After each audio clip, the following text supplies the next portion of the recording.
final webinar for 2022. So my name's Blair Smith. I'm the program lead for knowledge sharing and collaboration, and I will be your MC for today's webinar. So I'd like to begin with just thanking all of our members for joining us today and extend a really warm welcome to those who are joining us from SWAN, from WSAA, and of course who are also presenting for today's session. Now, before we begin, I do need to inform you that today's presentation is going to be recorded. That recording is going to be available on our IWN Knowledge Hub throughout the coming week, and that's available to all of our IWN members. And I can see we're recording now. So I'd like to begin today's webinar with an acknowledgement that we are meeting on traditional lands, and for me that's the Wurundjeri people, and I wish to acknowledge them as traditional owners. I'd also like to pay my respects to the elders past and present, and the elders and people from other communities who might be here today. So folks, the topic for today's webinar is digital metering, state of play, and we've got a great lineup of presenters from across the industry. We're going to be hearing from the IWN Digital Metering Program. We've got special guests from WSAA, from SWAN, who are going to talk about the current state of play, what we can expect into the future, how that situation is changing, and the technologies that are shaping this journey as well. Just as we kick off, I'd like to remind you of some simple housekeeping matters. As I mentioned, today's presentation is going to be recorded. That'll be available on the Knowledge Hub, and we'll paste a link into the chat in just a moment regarding the access to the Knowledge Hub for those that are not familiar. I would ask, if you're not presenting today, if you could switch off your camera, switch off your mic, and that just helps us manage the bandwidth and ensure that we don't have any unintended background noise. So through today, we're going to be using a Menti board for questions from the audience. If you're not familiar with that, basically you just need to go to menti.com and paste in the code today, which is 8119-6889. And if you've missed that, we've put that URL into the chat and you'll be able to access that as we move through the program today. Now, we're really fortunate today to have our IWN Program Director, Dean Barnett, who's the host for today's webinar. Dean's going to introduce today's topic and, of course, our fantastic lineup of speakers. So, Dean, over to you.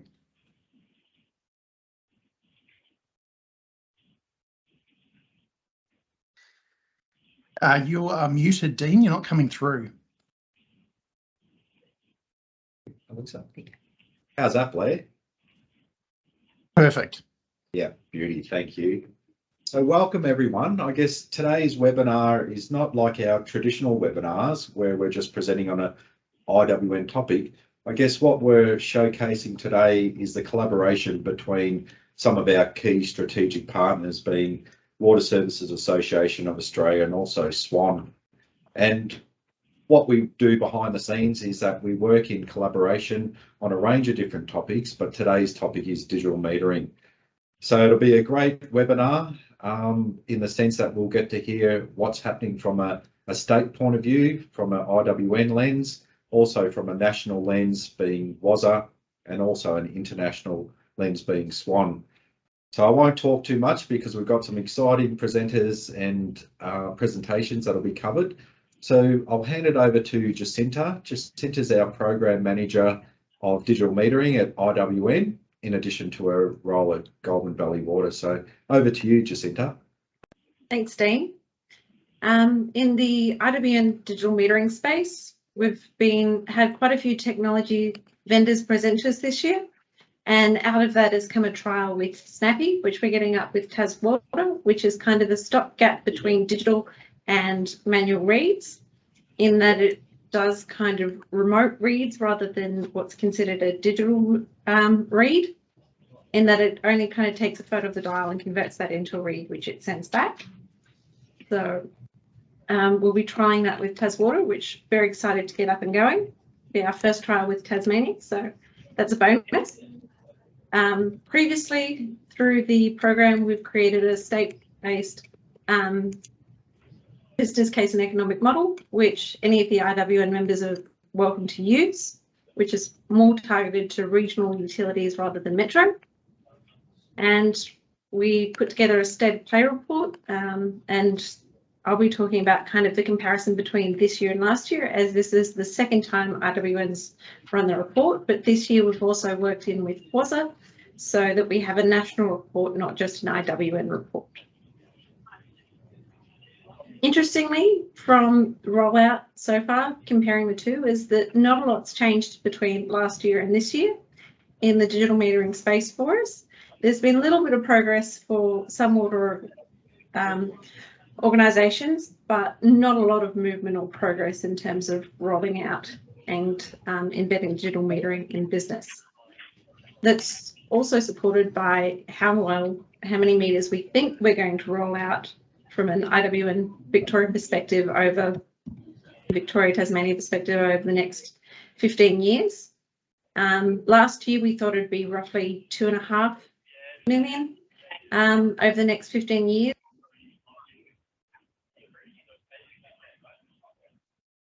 That comes from it's still struggling to get business cases up off the ground in a lot of cases.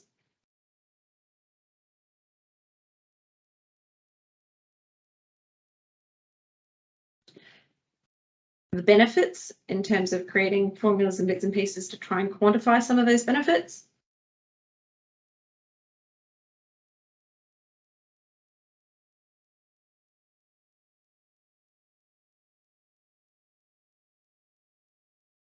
Jacinta, we seem to be having a few audio issues. We're hearing you sort of drift in and out. I'm not sure if that's something we can configure at your end.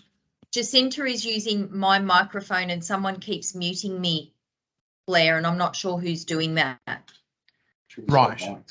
Yeah, so I've just unmuted, but it's okay. So are you unmuted? Can you hear me now?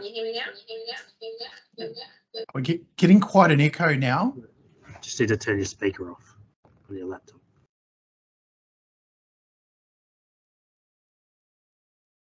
Okay, can you hear me now? Is that better? Still getting that echo, unfortunately. How's that? Yep. That's sounding okay. Okay. So from digital metering, digital metering rollouts have slowed. Part of that is business case and struggling to get off the ground. So we're working with the data analytics team to try and quantify some of the benefits to help get those business cases up off the ground. And then part of it also has been a supply of digital meters is being harder to come by, being in some cases kind of 12-month lead time to try and get supply of meters. Because one of the problems is the microchips that go into all things digital. There is supply shortage there, and digital metering vendors are fairly low down on the pecking list when it comes to competing for those, compared to higher priced items like cars, laptops, phones, cameras. So that's been a bit of a struggle for us, and just something to consider when managing your digital metering rollout. I will now hand over to Kristy.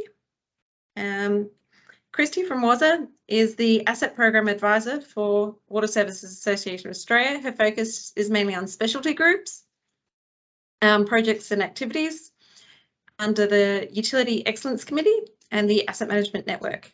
She helps coordinate the digital assets community, SCADA and automation community, wastewater treatment, network managers, backflow prevention group, and the metering community, and all the projects arising from those working groups. So she's a very busy lady. I'm going to hand over to Kristy.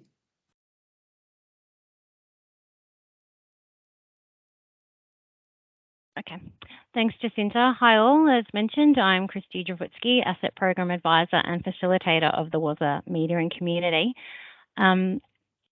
Just a brief overview of WSAA for those that aren't members. We are the peak industry body representing the urban water industry, Our members provide water and sewage services to over 24 million customers in Australia and New Zealand, and also many of Australia's largest industrial and commercial enterprises.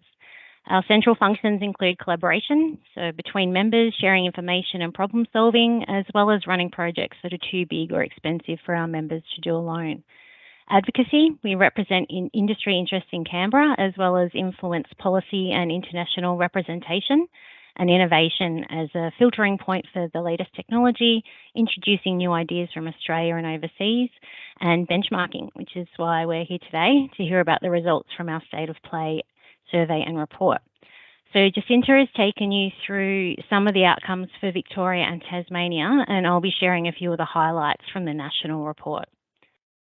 So the State of Play report, as mentioned, was building upon the IWN's 2021 initiative.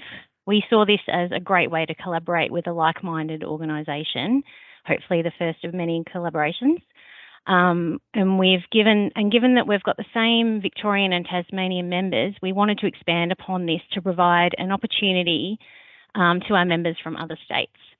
So to give credit where credit's due, these are the survey respondents from around the country. In addition to the Victorian and Tasmanian members, we also had 16 further inputs from the other states.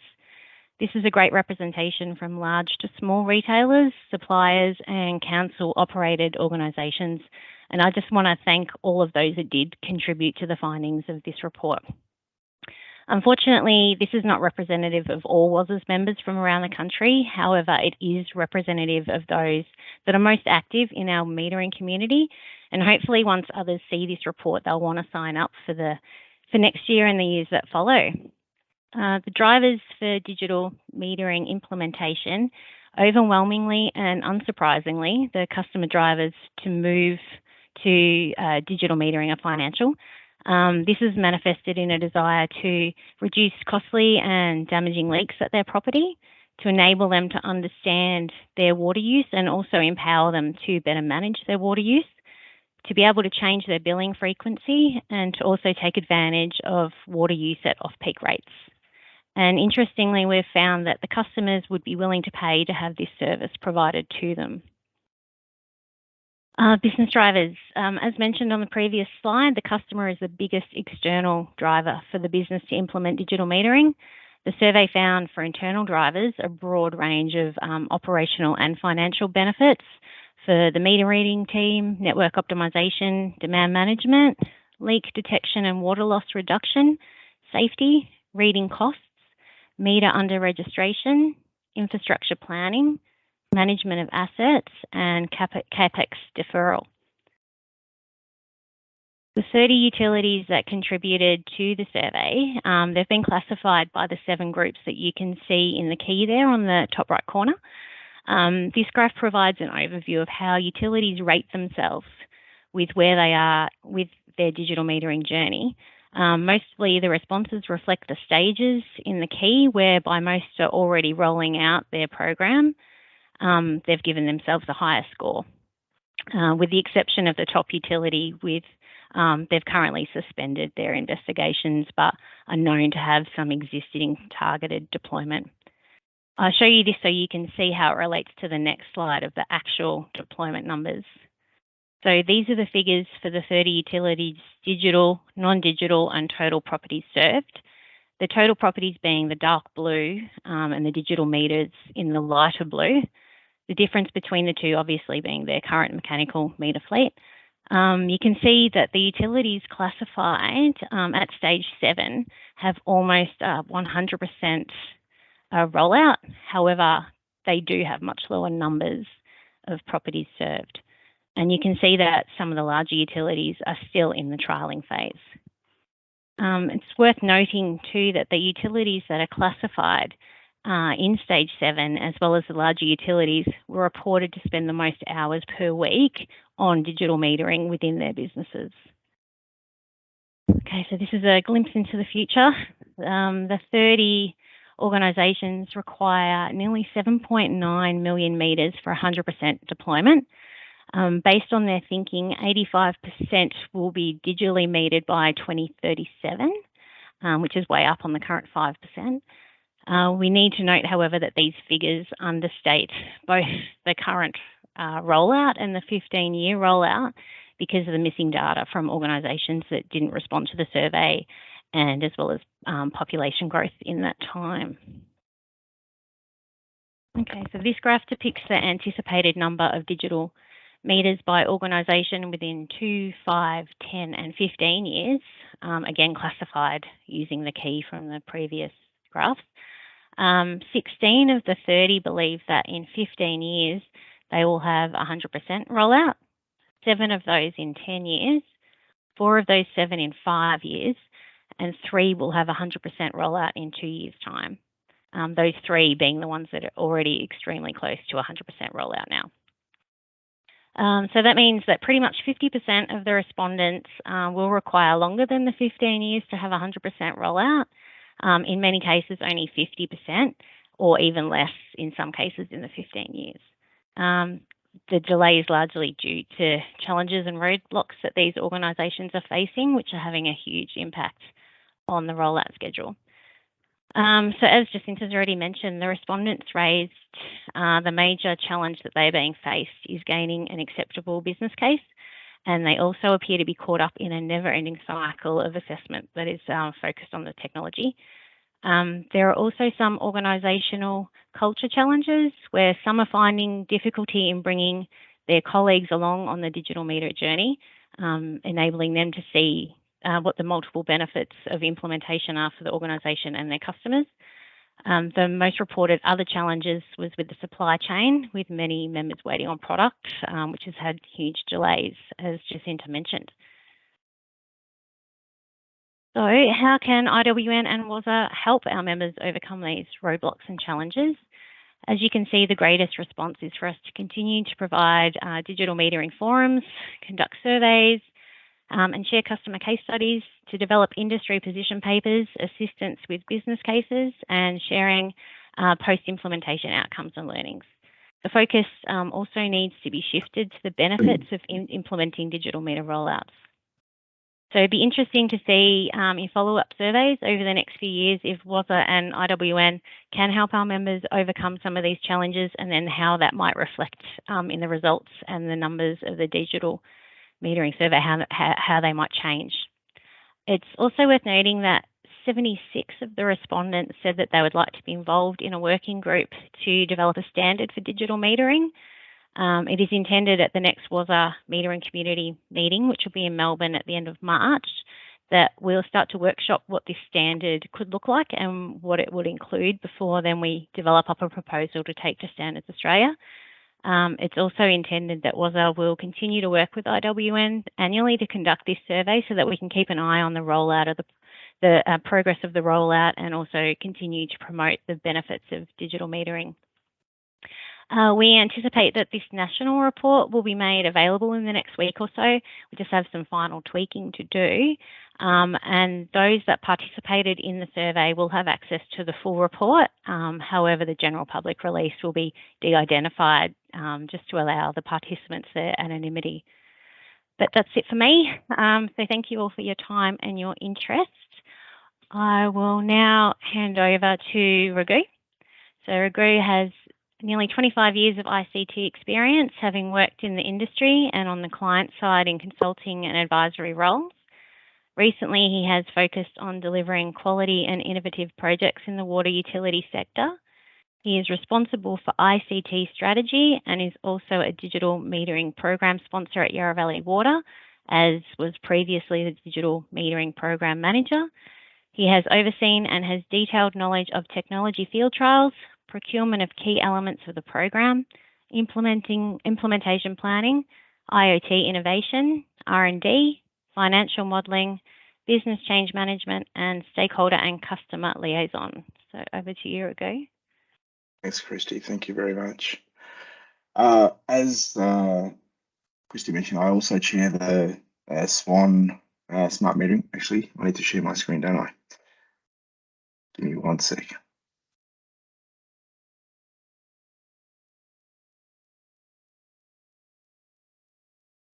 Hopefully everyone can see that. That's fine, Raghu. As Kristy mentioned, I also chair the smart SWAN Smart Metering Community of Practice in the Asia Pac region.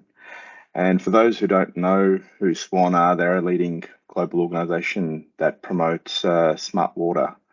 They bring together various organisations, including utilities, service providers and subject matter experts to promote adoption of smart solutions across our water ecosystem. And the community of practice was established for this region in the Asia Pac to share learnings, challenges via a quarterly call. So till now, you've heard from both Jacinta and Kristy on predictions of digital water meter installed, as well as drivers for implementation, roadblocks and challenges for digital metering. What I will walk you through now is a little bit more around the risks around that are involved in large transformational programs like digital metering.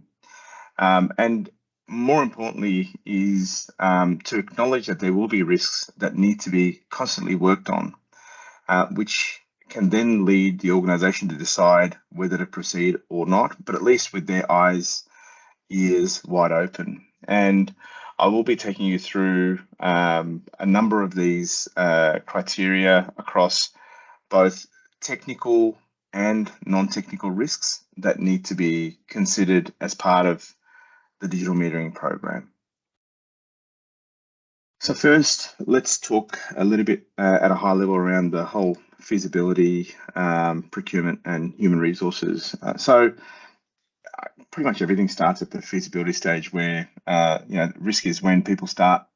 So the key thing here is quite often the risk that you've got is quite often organizations and people start with technology in mind, such as should we go for a LoRaWAN network or NB-IoT, or should we get a plug-in or a digital meter with sensors?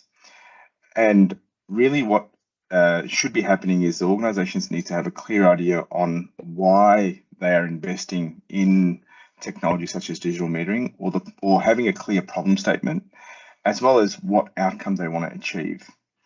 And therefore the mitigation for these is to begin with some high level considerations on, what are some of those costs and benefits that need to be considered. And there is a lot of work that's been done by both IWN and WSAA, as well as we've had lots of conversation at the SWAN quarterly calls around what are some of the costs and benefits that utilities need to consider. We do need to consider conduct some proof of concepts, because we need to get a better understanding of how these technologies work. Another very important thing is to work with other utilities. And the one thing that I'm really proud of, having worked in the water industry now for close to 10 years, is just how collegiate we are as an industry and how we share our learnings, warts and all, with regard to these sort of learnings, I guess. Beyond feasibility, and once you feel like there is a business case and there is support from management, you need to now start to think about, how we should implement the technologies. Do we want to own the comms network, meters, or are we just interested in the data and don't care about the rest? And this kind of leads into, from a procurement point of view, we do need to think about, what is that end-to-end architecture that we want to espouse to based on some of these considerations, as well as, if we are to go out to market, what are our requirements around warranties, guarantees? What do I want the service provider to do for us? And what is it that, I just want to get back from the service provider, and therefore I don't need to worry about the mechanics. What I would say is, the other considerations that you need to be thinking about is, should I work with other utilities to increase the volume and therefore receive a better price for meters and for network comms services?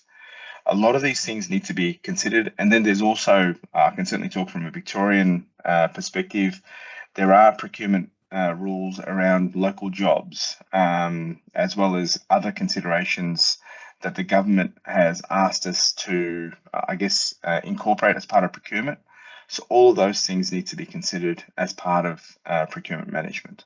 So it's really, really important to understand and know these sort of things so that the journey that you're going to be on can get smoother, basically. Then beyond that, we also need to look internally within our own organisation, because with the introduction of a program like digital metering, there will be resistance to change, as there is a potential for job losses, for example, meter readers, or people who are comfortable with how they're doing it feel threatened when new technology like digital metering technology gets introduced. So you really need to work closely with HR and probably do some form of strategic workforce planning, for which you probably need to start by developing what a future operating model looks like. And when I talk about future operating model, I'm specifically referring to considerations around people, process, technology, and data. And the other thing that you also need to consider here is with a large program like digital metering, it's not like you switch off mechanical metering and you can just switch back into digital metering.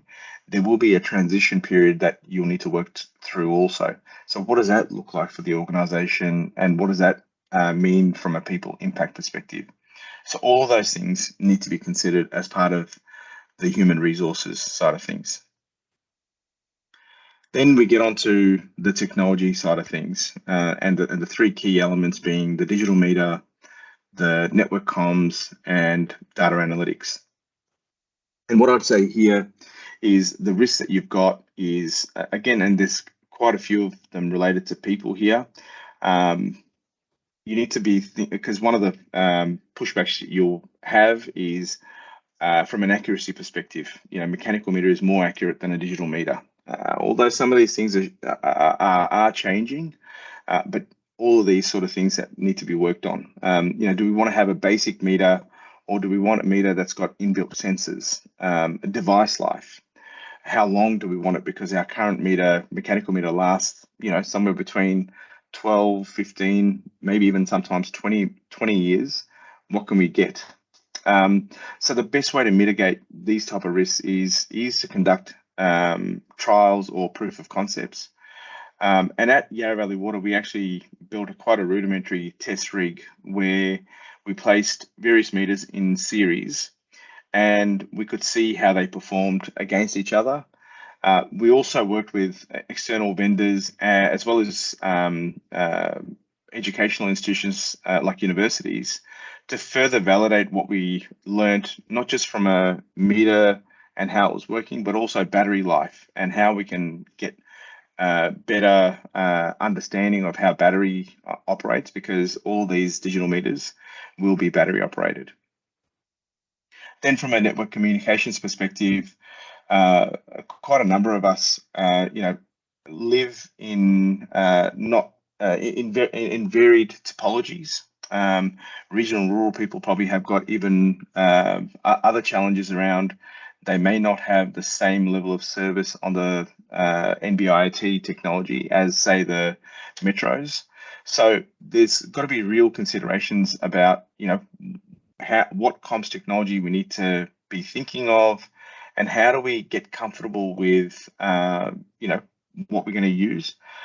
And the other challenge that we've got from a metro point of view is quite often we won't get the 100% coverage in the quality that we need, and therefore what do we need to think about, either from a secondary comms technology or from maybe using multiple telcos to get us the 100% coverage that we require. So again, I'm going to sound like a broken record. Doing proof of concepts and trials is going to be really important. And look, it's the other thing that I'll also say is talk to other water utilities. There are a number of us who have done these type of trials, and we're more than willing to share what the results have been, just to help you be better informed, and two, make a good decision. But the really important thing is you do need to most probably get your hands dirty a little bit and get some of those learnings in doing those proof of concepts. And then finally, on the data analytics side, digital meters are going to generate a whole heap of data for the organization. And therefore the questions are, you know, where do you store it? What granularity do you want to store that data at? and what that really highlights is that there is new capability that each organization needs to think about. So around data science capability and thinking, because the real gold is to convert that raw data into insights that we can then either push to our customers and or within our organization to help make better decisions. So you really need to work with people within your organization as well as customers to understand what they really want and how they want that information to be presented to them. Then talking about customers, it's really important to talk to them and understand, exactly what they're thinking. And our, I would say, cousins in the electricity space haven't probably done us any favors in terms of what happened here in Victoria anyway, with regard to the electricity smart meter rollout. And so we do have a lot of customers who have concerns across, I'm scared of the telco technology, frying my brain, as an example. And so, we need to think about, do we have an opt-out policy in that we're not going to force our customers? But then are there also other ways that we can convince our customers that, this is not going to do the harm that they think or have read on the internet? And so it's really important to engage with the customers, and organizations and utilities probably need to think about establishing a CX or a UX capability to really focus on the customer and really understand what it means. And then it then leads into policy changes and data regulatory requirements also. Finally, stakeholder management is quite a critical consideration, and if it's not done well, it can come back and bite us all in the back, in the arse, I was going to say. But basically, what we need to make sure is that we are engaging really well with government at all levels, because they can really be beneficial in getting the message across the community. But also, we need more allies to get programs like this up and going, basically. And so it's really, really important to work with them. Again, from there could be some organizations that have a lot of their services in-house, and therefore there is an impact from a union's perspective. How do you manage that? You need to work very closely with your HR to ensure that these type of conversations are being had so that there's no surprises for anyone. And the greatest surprise being, we're not able to implement technologies like digital metering, which have got such great benefits for everyone concerned, including customers and organizations. So this is just a really quick snapshot of what I believe are the risks that one needs to work through in considering digital metering as a large program, and also some mitigation steps that you may want to consider in working through these risks within your organization, basically. Thank you.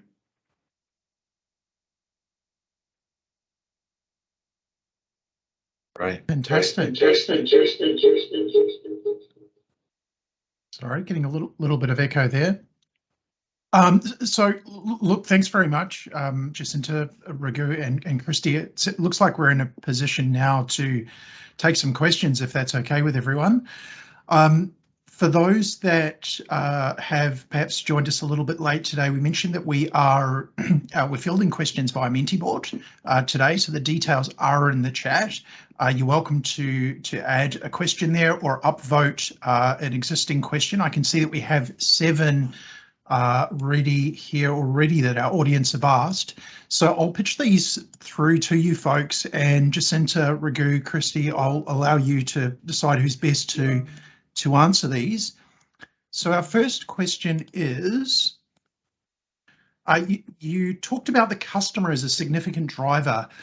Are the indications that customer expectations are being met through these trials and deployments?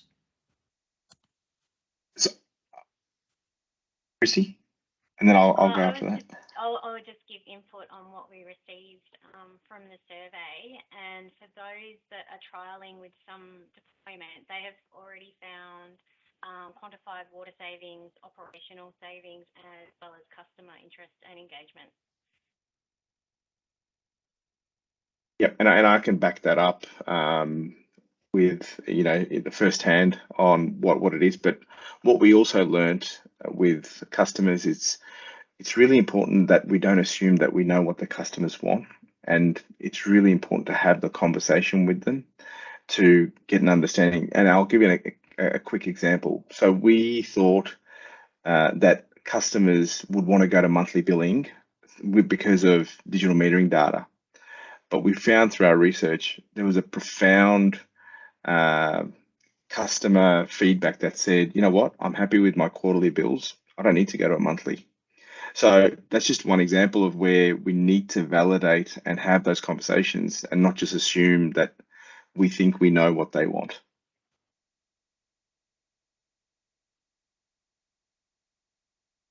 Okay, next question.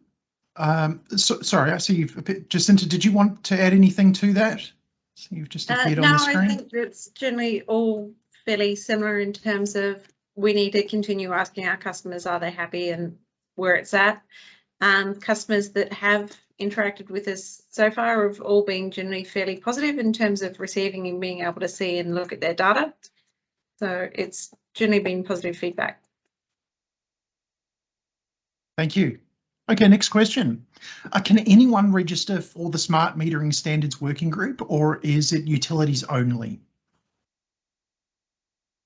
From what I understand how Standards Australia works, we've recently from our wastewater management group that we as an industry would probably put forward the proposal, but then when Standards Australia consider it progressing it, they will form then a technical committee which will be made up of a group of stakeholders that would be impacted by that standard. So that's when outside industry will have the opportunity.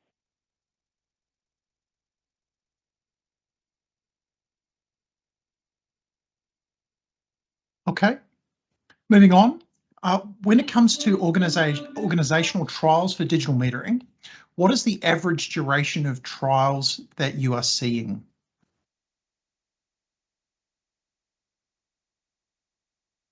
I suppose I'll go first. From our perspective, oh, sorry, Kristy, were you saying something? And Kristy, your microphone's quite low, so I'm not sure if you have volume on there. Otherwise, if you could just come, yeah. Yeah, sorry, no, Jacinta, you go first.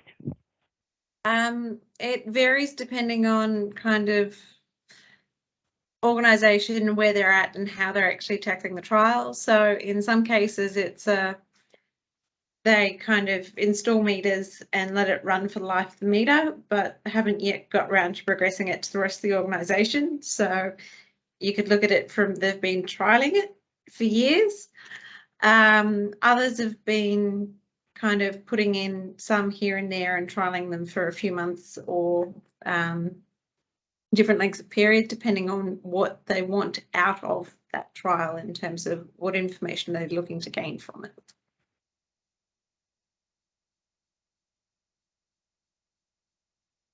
I was only going to add that it's not a question that we did ask in the survey, but in hindsight, I guess I wish we had it because it's a good one and it'd be great to know. So maybe for the next iteration, we can ask a bit more on the specific trials themselves. Okay, next question. Have any organisations found differences between the physical meter reading and the calculated readings from devices?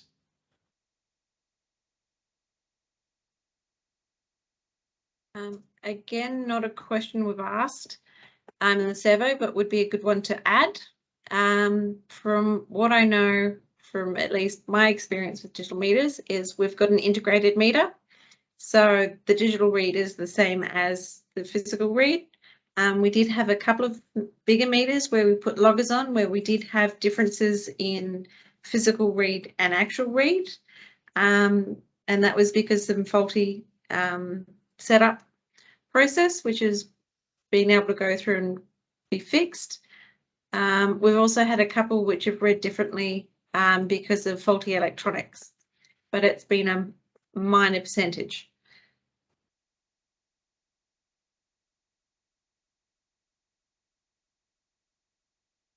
Okay. What learnings from the electricity smart meter rollout and Vic are we integrating into our approach that we're taking to digital water meters? Lots of learnings.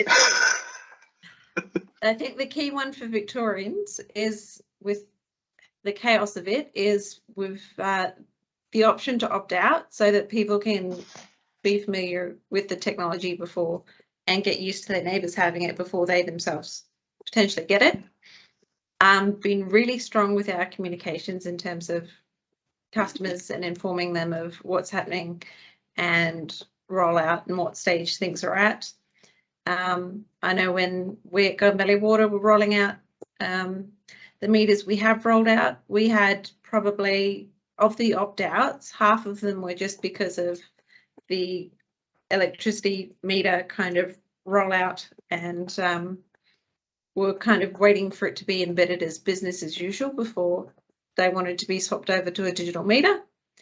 And then there are some that are from an anti-Smart Meter Australia group, which are just, be aware of them, they're out there, and that do not engage in kind of confrontational, don't try and talk them around. They are of a breed that is their mindset and there is no changing it. So if you just kind of accept and go, okay, you're in the opt-out pile, that's fine, we won't give you a digital meter, and move on, they're generally pretty happy with it. They haven't, or at least from what I've had from other rollouts, they did throw the spanner in the works for a few water corps in terms of their rollout, but otherwise it's generally gone fairly smoothly. Yeah, if I can just add one other key learning or differentiation is we, the Victorian community, had to pay for the privilege of a smart meter, whereas in the water space, each of the businesses are effectively making that work because of a, cost neutral or a positive business case. So the customer, doesn't pay something up front, in terms of the dollars also.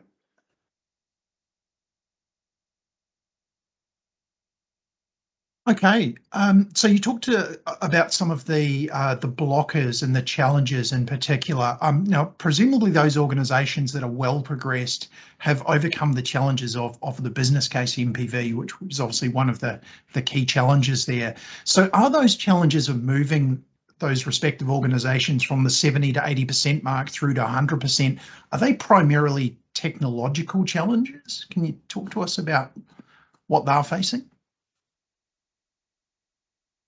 So from a, okay, sorry. You go, Raghu. No, go Jacinta, go. I was just going to say that all water corps may be similar, but we're also very different in terms of where we come at things from a technology point of view, from a resourcing point of view, and depending on where you are, there's a lot of different customer bases as well in terms of what kind of customers you're dealing with. So even though for some it might be easier, metros again also have a few more options when it comes to kind of NB-IoT technology, being able to kind of play off the telco vendors against each other for pricing. When it starts getting to kind of regional Australia, you're pretty much kind of stuck with Telstra if you're trying to get coverage to those outer areas of your coverage that you cover with your water network.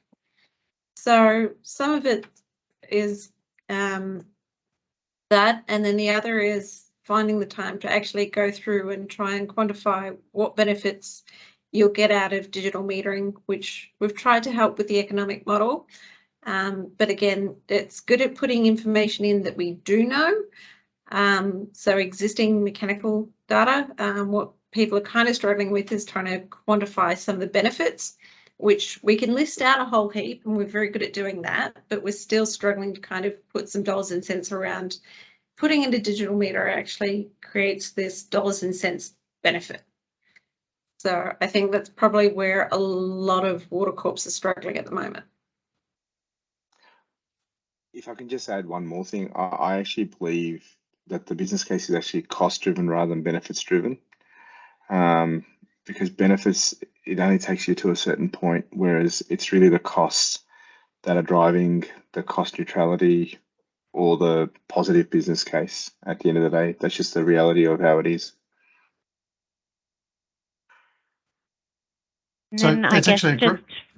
sorry, Go on. Blair, I was just going to say that those utilities that are actually almost towards their 100% rollout, you'll notice that they're actually of the smaller size, and so they've got less staff, and so actually automating and digitising process is actually more beneficial. So it might just tweak their business case a little bit in the positive direction. It Thank also you. tends, those that are also currently rolled out also tend to have more of a remoteness to some of their reads as well. So they kind of, the three things that make getting a digital metering business case up really easy is OH&S, remoteness in terms of trying to get meter readers to your location can sometimes be difficult, and sometimes it's a combination of the two.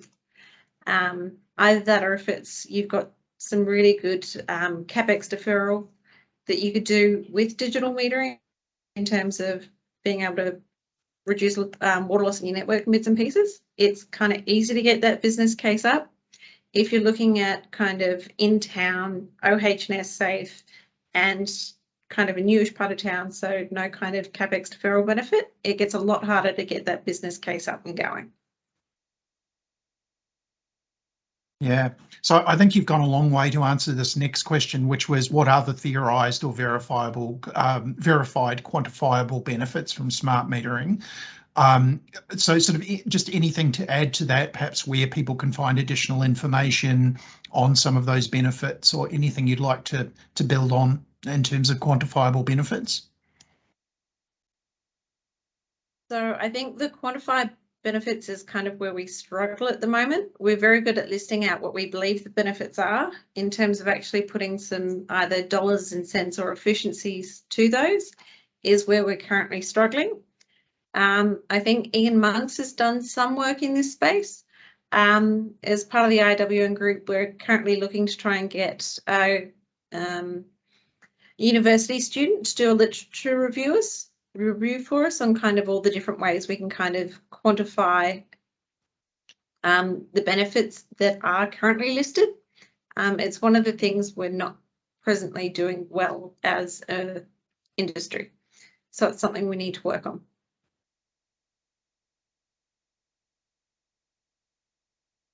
Okay. Did the survey measure where organisations were compared to their expectations or plans, say 12 to 24 months ago? So the report didn't compare, the survey didn't ask for the comparison between where they thought they'd be and where they currently are. Would be a good question to add in for next year's. IWN space, we'd already done the 2021 report, so we were able to do some comparison there. Over the next 5 minutes, please ignore all alarms. Repeat.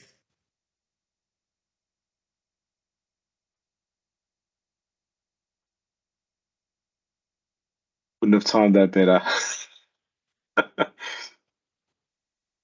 Claire, we might need to take Just another give it a question. moment for the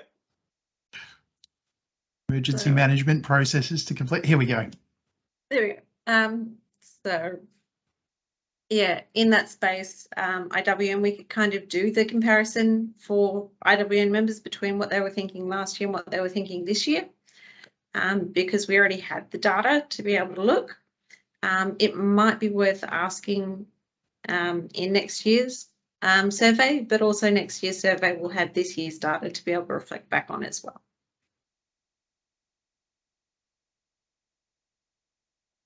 Right. Okay, we're doing very well. Looks like we're down to 3 questions. When we look beyond Australia, which countries are we tracking in relation to their digital metering rollout and roadmap, so we don't make the same mistakes and don't reinvent the wheel? UK is one country. and generally in Europe, there's a lot that's going on in Spain also.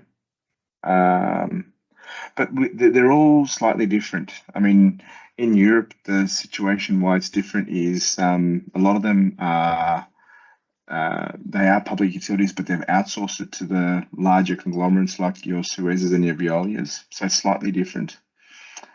Singapore is another one. But I would say Australia is right up there in terms of what we're doing. I also believe I think the pandemic kind of slowed us down in some ways over the last couple of years. But yeah, I think they're the main countries that are out there, not just talking but doing also when it comes to digital water meters.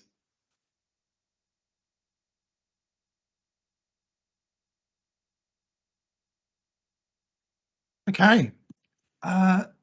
Digital technologies are rapidly changing, but the deployment of digital meters takes substantial, I'm assuming, effort or time sometimes for utilities. How does this gap between the technology changes and rollouts, how are we addressing that?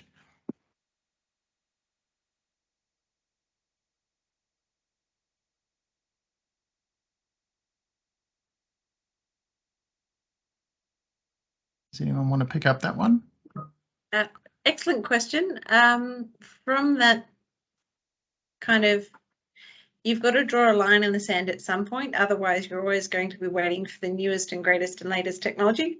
Like laptops, they occasionally require upgrading every so often as technology progresses. We do the same with all kinds of technology. You have to at some point go, okay, we're going to get this and use this. But what we need to be asking of vendors when we go out and procure our digital meters is ask them to basically build the software and the networks in such a way that it will be compatible for future technology developments, but also allow your existing meters to maintain on the network.